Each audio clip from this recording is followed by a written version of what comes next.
Alright, so here we can see an assortment of batteries, and we have some cables, a multimeter, and an LED light. Now what I want to show you is, firstly, this is the battery that we made in the last episode, and what I did is that you can see here there's a negative and a positive coming out, and you can see here these bits that are connected. So I've got 5 individual, it's a bit hard to see the individual cells, but I've got 5 of them connected. Here you can kind of see that they separate because I've got them all taped in the middle, and they connect negative to positive, so in series, which gives us a higher voltage. And the end ones are here. Now if I check this on the multimeter, I'll zoom you in a little just to make things easier to see. Put it on the multimeter, and this is on 20 volt, so negative, positive, and we get, look at that, about 2.6 volts. This can go up to about 3.5 or something if I fully charge it. If we go to amperage, how much amperage are we getting? Remember, this is just salt water, aluminum, and copper.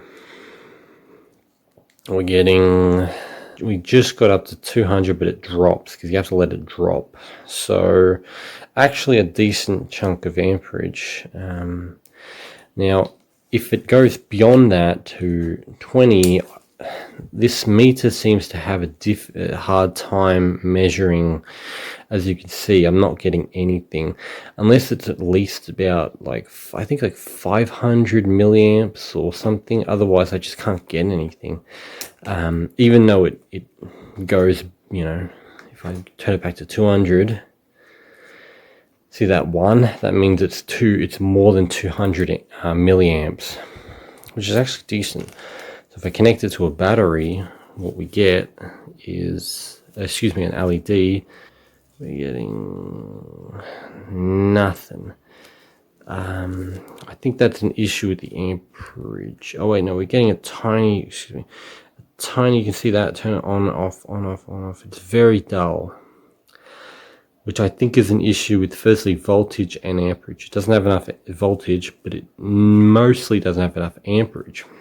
I'll show you this battery. This is about half the size, and I made it in a different way using, this here is a jelly. It's about a week, well, not really, nearly a week old, and it still hasn't dried out. And this, it seems in here, I imagine it hasn't dried out. Made out of potassium hydroxide, and you can see here, it's kind of, it's a bit hard to see on the camera, but it's corroded the positive of the copper because the gel got on here and it corroded it a little bit because it's a lot stronger and makes a lot more voltage. This one is the same as this, except it's like 1, 2, I don't know, it's probably 7 cells connected. And we can see with the voltage reading, we get that's amperage. Yeah, okay, about 60, 80. It kind of ranges between, that goes up to 100 as well. Voltage-wise, though, and this thing seems to randomly go up and down in voltage. When it's used, it seems to go up in voltage. When it's left, it's now at 4 volts. I've gotten this up to about, I think 7, and it hung around 6, so it's about 4 here, and it goes even down to about 3. So getting 4 volts and maybe, let's say, 80 milliamps, 4.5 there. And if we hook it up to the LED, look at that, it's a lot more. It has a weird bad connection because it's probably corroded, and I think because I'm using aluminum, but you see it's a lot better if I can get the connection proper. It's a lot more, lights up a lot more compared to this, which is not as,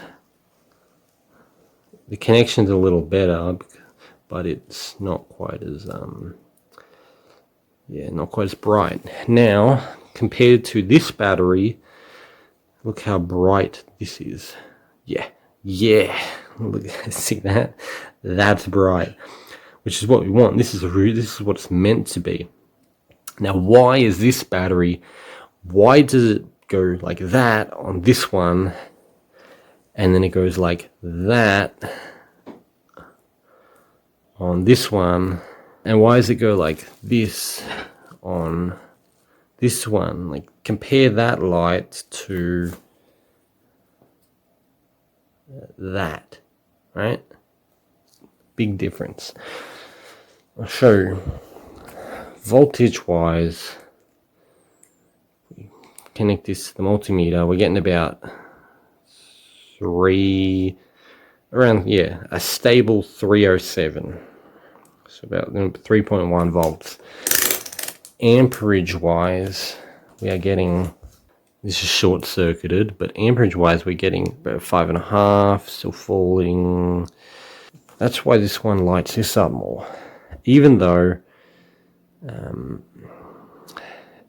this has higher voltage.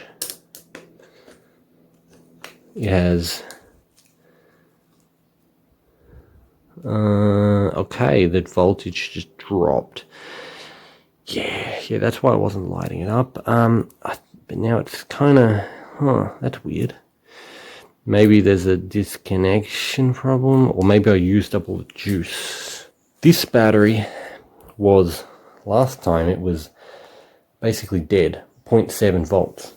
Now, what actually happened is that it has recharged itself a little bit just by sitting ambiently back to full voltage. That's like pretty much nearly full voltage. Amperage, it's also like full amperage essentially, nearly full amperage. This one's full amperage is like 5. This one's about 4 or 3.5. So I don't know how that happened because I didn't recharge it. Just letting it sit there has actually recharged it. Secondly, this is a lithium ion battery that has mostly lost its charge, I think.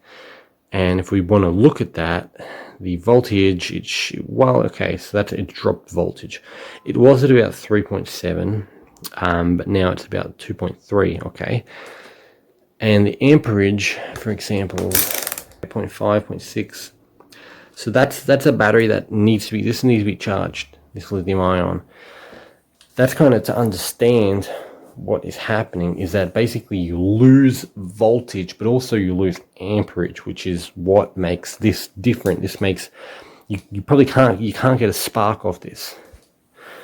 If you short this with, for example, that's why I don't want to touch it. You're not going to get that. And I could show you on my 24 volt battery the sparks that it makes, but I really don't want to because it's not nice. But you're not going to get that off one of these ones because they don't have the amperage, or if it did have 24 volts, which anything above maybe about 10 volts you can get a spark off. If it did have that much voltage, it would quickly use up all of that voltage, or all of that amperage on the spark, on like a single one, if this doesn't have very good storage capabilities. Now, I think the reason this one's better at storing is because it uses a powder, which gives it a lot of surface area. This one just uses a wire. It's not as good. We'll figure that out in another episode. But anyway, let's get on to the next thing that I have. Okay, so we're currently outside, and I have these solar panels here. These are 5 volt. Don't know how much amperage they get. I think it was, I doubt it's 1 amp. I get maybe like 200 milliamps.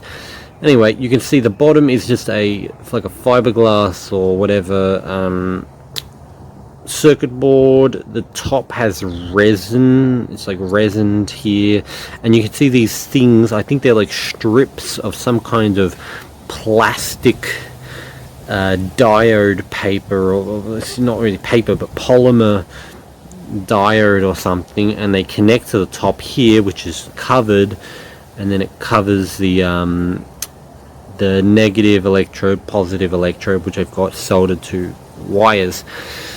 This one, you can see it's longer, is here, negative, positive, negative, positive, so higher voltage. And this one is higher amperage. You can see positive and negative connected. You can see voltage is length, amperage is girth. If we want to have dimensions, it's just kind of, you know, how things look, so to speak. Anyway, let's connect it to the voltmeter. So negative, and this is overcast, like this is kind of, the sky is, it's a bit yeah, but you will be impressed by how much they actually get, even though it is, you know, is overcast. If you want to see what I'm doing under here, I'm just connecting it. Yeah, and with stacking amperage, you basically just create a giant negative positive, which you connect all the negative positives to. I'll turn it down. You can see there, it says it's over 200 amps, milliamps. It's over 200 milliamps. How much is it actually? I can't check because some reason it doesn't, unless it's going to jump to like a full amp. I don't know, something's wrong with my meter, or maybe I'm doing something wrong. I don't know. Either way, we'll go to voltage. Now, on an overcast day, I think you still get about 60, 65. Okay, so we're getting like 90% of the rated voltage. It's, again, it's rated for 5 volts. This is it. This should be 5 volts. Look at that. We're getting, you know, this is overcast, and it's in, I guess, it's technically direct sun, but even if it's not in direct sun, if it's in the shade, I'll get like a volt less. So it works really well. And for this one, look at that, 9 volts. And amperage wise, we're getting above 200. Interesting. Let me try to see if I can, yeah, I don't know if I burnt something out. Maybe it was when I hooked up my battery and it sparked. I think I might have blown something, but you can still check if it's like above an amp, which is weird. No, whatever. Anyway, maybe I'm doing something wrong.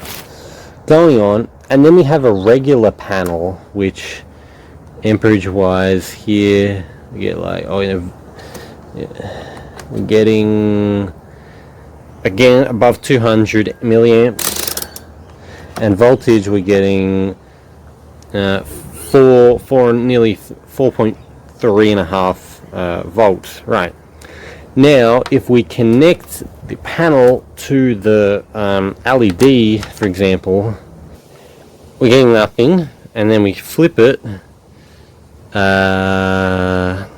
Okay, wrong side probably, because it should light the light up. I swear it lights it up. Yeah, wrong side. Weird. Okay. Nothing's happening. Yep.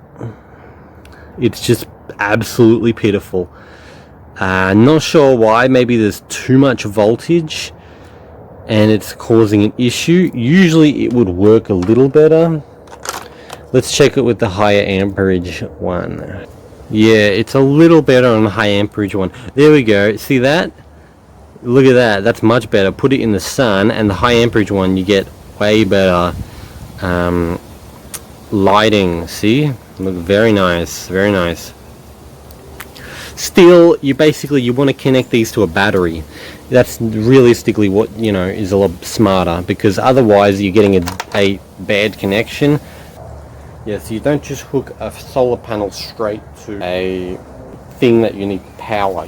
You power up a battery, and then you change the voltage and you change the amperage and such, relating to what you want to power. That's why I've seen some videos of people trying to power motors with solar panels, like small ones, and you can only do it if it's like super high amperage. So anyway, one really cool thing is that you can use one of these lights to power the panel, and I mean, look at that. Take it away, or you block it off. Look at that, blocked, turned on, turned off, turned on, and all I'm doing is try to get it all in view, like that, and back on, like that, turn back on. Look at that. Isn't that awesome? This is a 6-watt light. A 6-watt. Yeah, it's not one of those old school bulbs. It's one of those, like, probably not so good for your health bulbs. I think that's why, because it's just shooting a bunch of power. This gets you, you know, I don't know how much amperage, but you know, at least 5 volts. It will definitely, yeah, actually get you 5 volts. If I could check the multimeter, I'm sorry I can't.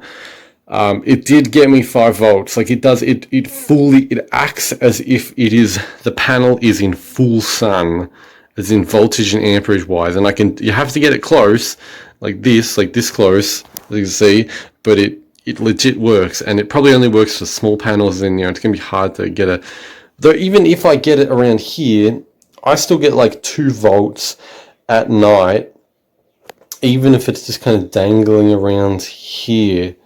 Like I could test yeah.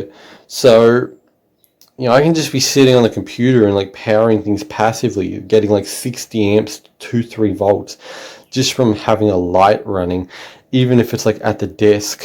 Here I've got a little 3-watt motor, I think. It's like 3 to 5 volts, and I'm using it near the panel. Now, does it turn on? Let me touch it. No, it doesn't feel like it. No, it doesn't. That's the thing. We need more amperage to power these motors. Maybe if I stuck like 2 more of these panels together, it would create enough amperage, because it's getting enough voltage. It's just not getting the amperage it needs to power it. So that's an interesting thing on this, is that voltage, you just really need to get the amount of voltage you need. Make sure it doesn't drop too much. You know, if it's a battery, put a little extra. And then you just need to hammer in the amperage. You need to get tons of amperage, or else your stuff doesn't work. So what we have here is I've got a jar full of kind of warmish water.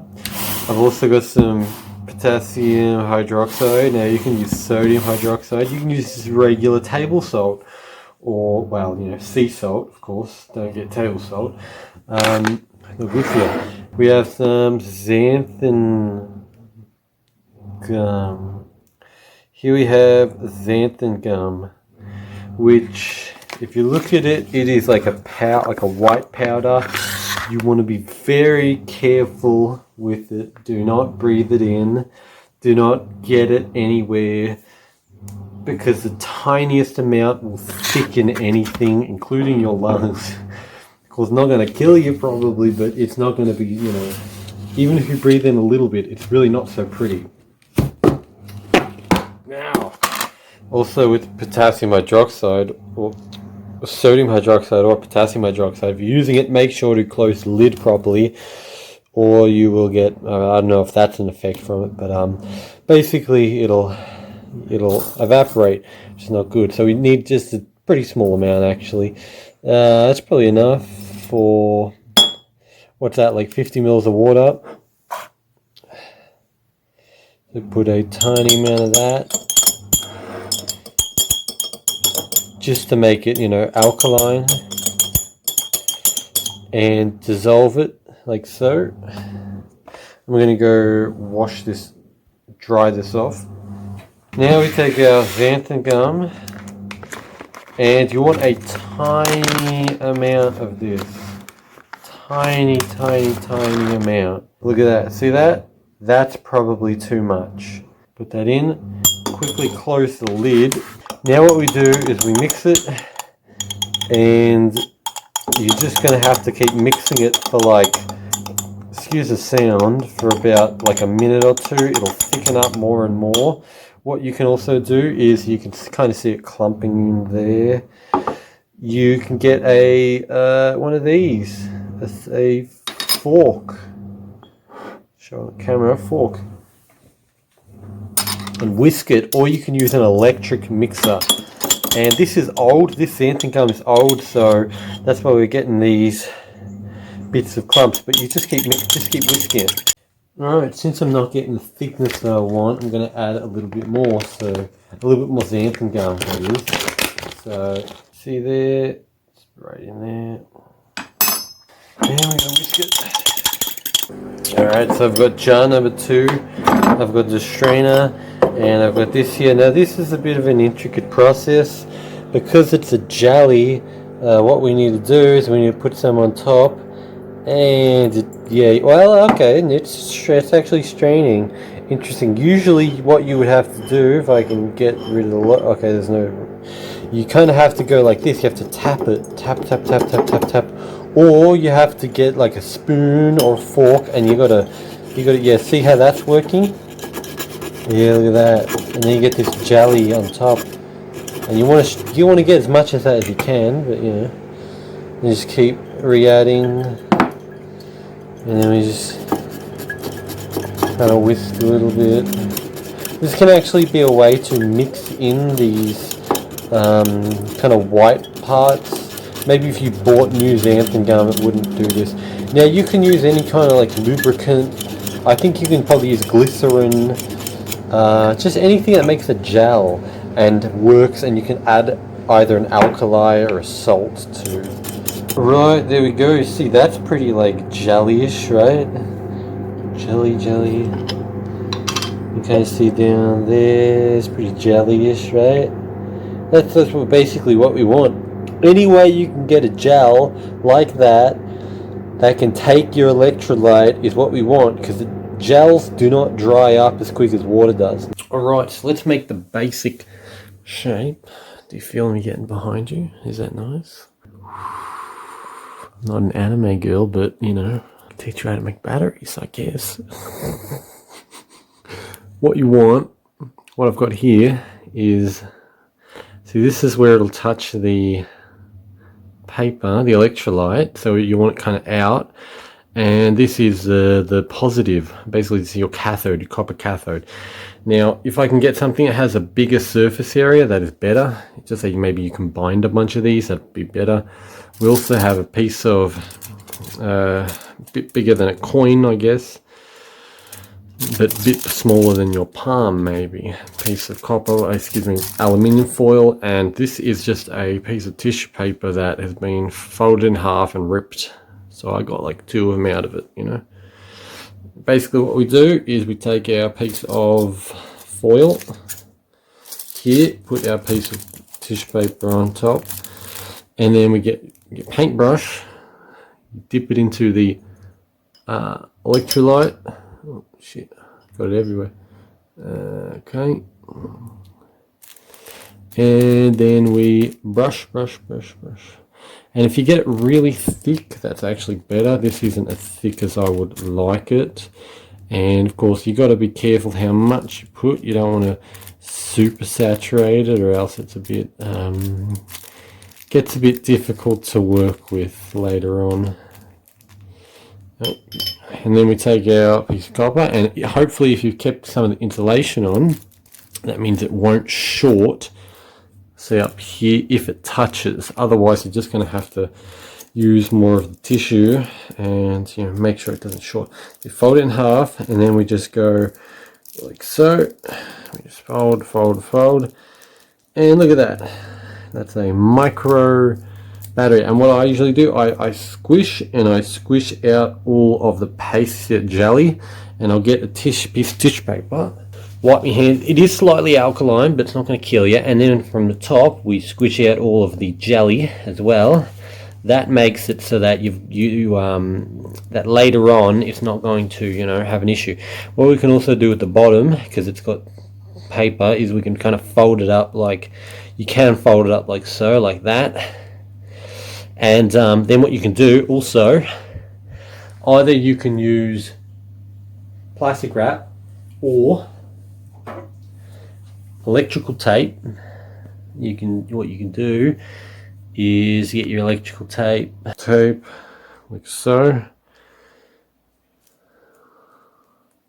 This is if you want to put them in series, or parallel, it's going to be a lot easier because you're not going to be shorting them out. You're also creating like a what do you mean for it? and that's one of them. If you can fully wrap it, then wrap it. If you can't, like I'm struggling to wrap it, then don't worry, just do this. You can see here, like so.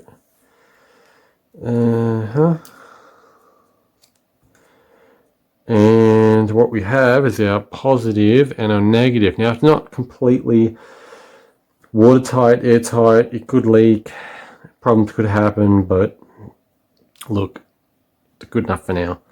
Okay, so that's one of them. I'm going to finish these up, and what we're going to do is then we're going to test them electrically. Alright, hello again. Here we get the voltmeter. So this, I just made them. I have not charged them. I have not done anything. Positive, you can see positive is the copper, negative is the aluminum. When you just make it, look at that, 1.3 volts.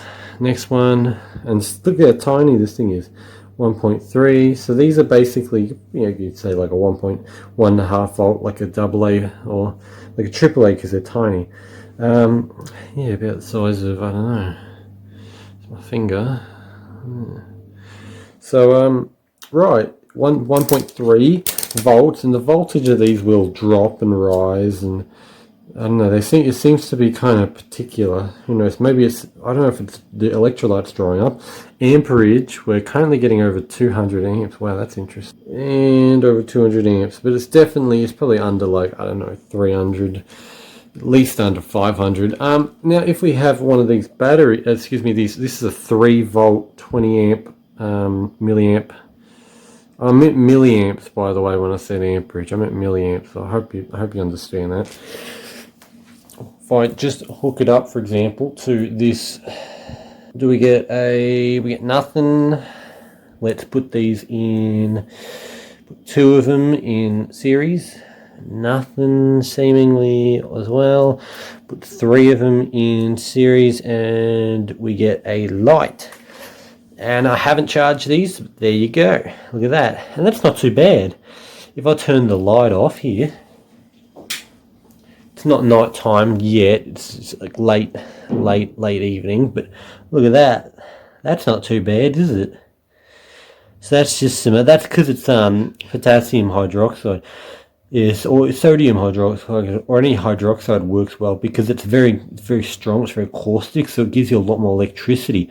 Like isn't that lovely? I love that blue. Ooh, lovely. If I hook this up to the voltmeter, we're getting 3.3 volts, which each one said it gave 1.3. I imagine now it's here. I'll just do a single. I imagine now it's gone down, correct? Yep. See, just from using it, it's gone down. So, yeah. Let's check the amperage. Short circuit amperage. Oh, wait, yep. Okay, so short circuit amperage has gone down. Yep. Alright, so that's me running the... Oh, shit. That's me running it while trying to check amperage, and I'm not... I think that says that's how much it's drawing. So it's currently drawing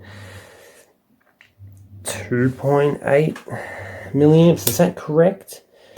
Does anyone? I'm pretty sure that's. I think that's how it works. You can see it's slowly starting to dull. It's not quite as vibrant as it was. Yeah, no, not quite. And if I get back to short circuit amperage, you can see the amperage has dropped significantly because we've used them up. We've used up a lot of the power. And if we go back to the voltage of these, not too bad actually. That's actually, oh shit, okay. Going back up, yeah, voltage seems to be all right with these. It's not too bad. So we can kind of assume it's, oh, look at that. It's about 1 volt each, give or take. They've gone as low as 0.6. See, here I've got this fella, which is made up of like 7 of them or something. And I'll just unplug this, and we can check the voltage of this one. Oh, excuse me, check the voltage of this one. Negative, sorry, I'm in the light. Positive. Oh, what the... Jeez, that's shocking.